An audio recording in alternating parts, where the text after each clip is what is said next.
काशी नगरी में हम सभी ब्रह्म कुमार को ब्रह्म कुमारी भाई बहने इस परम पिता परमात्मा शिव बाबा का संदेश देने के लिए ये यात्रा निकाल रहे हैं, जिससे कि उस परमात्मा का परिचय हम सभी आत्माओं को दें और सभी जो मुक्तिदायिनी काशी कहा जाता है और जीवन मुक्ति दाता शिव भगवान को कहा जाता है, उनसे मुक्ति जीवन मुक्ति कैसे प्राप्त करें, मैं आप सबको संदेश देने के लिए आज हम सभी भाई बहने आप सभी की सेवा में ये अलौकिक यात्रा निकाल रहे हैं।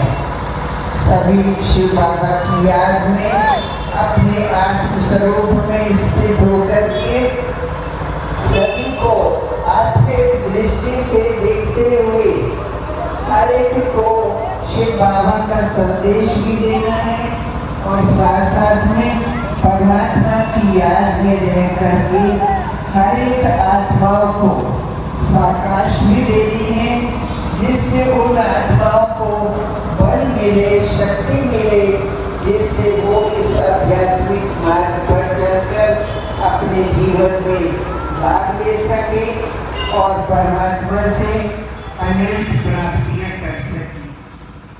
ओम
विश्वविद्यालय की ओर से एक भव्य कार्यक्रम का आयोजन किया गया है।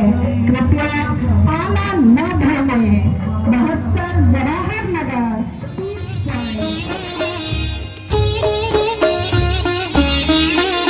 न कोई शिव के पूर्व था, न कोई शिव के बाद है। न कोई शिव के पूर्व था, न कोई शिव के बाद है। परम पिता पवित्रतम का प्रेम ही प्रसाद है, अधर पे शिव का नाम है।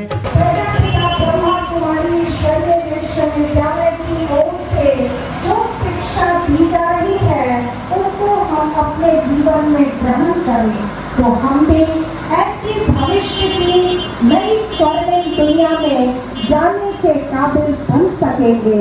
अपने जीवन को हमें परिवर्तित करना ही होगा, अपनी सोच को हमें बदलना ही होगा, क्योंकि स्व परिवर्तन से ही विश्व परिवर्तन संभव है। जो आज पूरे समाज में त्रुटियां भरी पड़ी है, भ्रष्टाचार छाया हुआ है, ऐसी भ्रष्टाचारी दुनिया को श्रेष्ठाचारी दुनिया में परिवर्तित करने के लिए परमपिता परमात्मा दिव्य संकल्प लेकर के अपना दिव्य अवतरण कर चुके हैं। अवतरित होकर भाग्य विधाता भाग्य हमारी जगा रहा। अवतरित होकर भाग्य विधाता भाग्य हमारे जगा रहा। परमात्मा शक्तियों वरदानों को प्यार से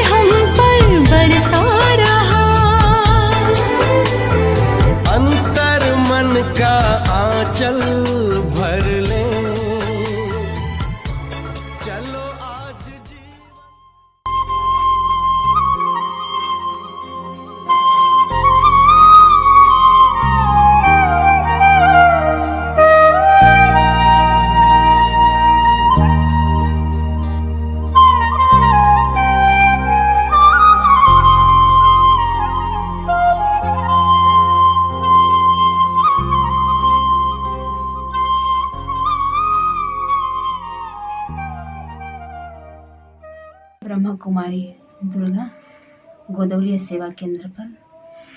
आज किस तरह कार्यक्रम किया गया? आज पीस पॉइंट सेवा यहाँ जवाहर नगर सेवा केंद्र पर चित्र प्रदर्शनी के माध्यम से शिवरात्रि की आध्यात्मिक रहस्य बताए जाएंगे कि शिव परमात्मा इस धरा पर कैसे आते हैं और आकर के इस सृष्टि पर जो पापाचार, अत्याचार, दुराचार, भ्रष्टाचार, असत्य, हिंसा ये जो फैल गई है कुरीतियाँ, उसका कैसे विनाश करके आदि सनातन देवी देवता धर्म की पुनर्स्थापना कर रहे हैं। जो आज हम सभी बोलचाल की भाषा में हम सभी बोलते हैं कि भारत सोने की चिड़िया थी, तो पिता परमात्मा शिव पुनः आकर के उस स्वर्णिम दुनिया की स्थापना के निमित्त यहाँ आकर के अपना कार्य कर रहे हैं गुप्त रूप से, जो प्रजापिता ब्रह्मा के माध्यम से। क्योंकि परमात्मा निराकार शिव बाबा ज्योति बिंदु प्रकृति के 5 तत्वों को अधीन करके इस सृष्टि पर आते हैं और आकर के राजयोग का ज्ञान देते हैं। राजयोग मेडिटेशन सिखाते हैं। उस मेडिटेशन से हम आत्माएं कैसे तनाव से मुक्ति पाएं, डिप्रेशन से मुक्ति पाएं, दुखों से छुटकारा पाएं, जीवन को कैसे सुखमय बनाएं और हमारा जीवन का उद्देश्य क्या है, मेरे जीवन का लक्ष्य क्या है, वो पिता परमात्मा बताते हैं कि मैं कौन हूँ, कहाँ से आई हूँ, वापस हमें रिटर्न कहाँ जाना है। इस सृष्टि नाटकशाला में हम सभी का आने का मेन उद्देश्य क्या है, स्वयं परमपिता परमात्मा शिव आकर के हम आत्माओं को ये बताते हैं। और कहाँ से लोग आए हुए हैं आज? यहाँ पर तो कई जगह से भी आत्माएं आई हैं, क्योंकि सेवा केंद्र है तो इस सेवा केंद्र पर अनेक स्थानों से आते हैं। ये कार्यक्रम कब तक चलेगा? ये कार्यक्रम 5 दिनों तक चलेगा। जीवन को कमल पुष्प के समान हम कैसे बनाएं, इस संसारिक दुनिया में परमात्मा ने हम आत्माओं को बोला कि बच्ची तुम इस संसारिक दुनिया में अपने जीवन को कमल पुष्प के समान न्यारा और प्रभु का प्यारा बनाओ। जैसे कमल का पुष्प होता है, कीचड़ और पानी से ही उसकी उत्पत्ति होती है, लेकिन फिर भी उससे उपराम रहता है। ठीक इसी प्रकार परमपिता परमात्मा शिव ने हम आत्माओं को कहा कि इस सृष्टि में निमित्त मात्र अपने को समझो, कि परमात्मा ने इस सृष्टि में हम आत्माओं को भेजा है कर्म करने के लिए। लेकिन जब हम कर्म करते हैं, घर गृहस्थ में रहते हैं, अपने परिवार में रहते हैं, तो हमें ये सोचना है कि गॉड के बच्चे हैं और गॉड के बच्चों के लिए हम उनकी पालना के लिए निमित्त हैं। और निमित्त मात्र समझ करके जब हम हर कर्म करेंगे तब हमारी बुद्धि इस सांसारिक दुनिया से उपराम रहेगी। और जब हम निमित्त समझ करके नहीं कार्य करते हैं तो धीरे धीरे इस संबंधों में, विकारों में, सांसारिक दुनिया में हम लिप्त होते जाते हैं। और लिप्त होते होते एक समय ऐसा आता है कि हम स्वयं को ही भूल जाते हैं कि मैं कौन हूँ, कहाँ से आया हूँ, मुझे कहाँ जाना है और किसने सृष्टि रूपी रंगमंच पे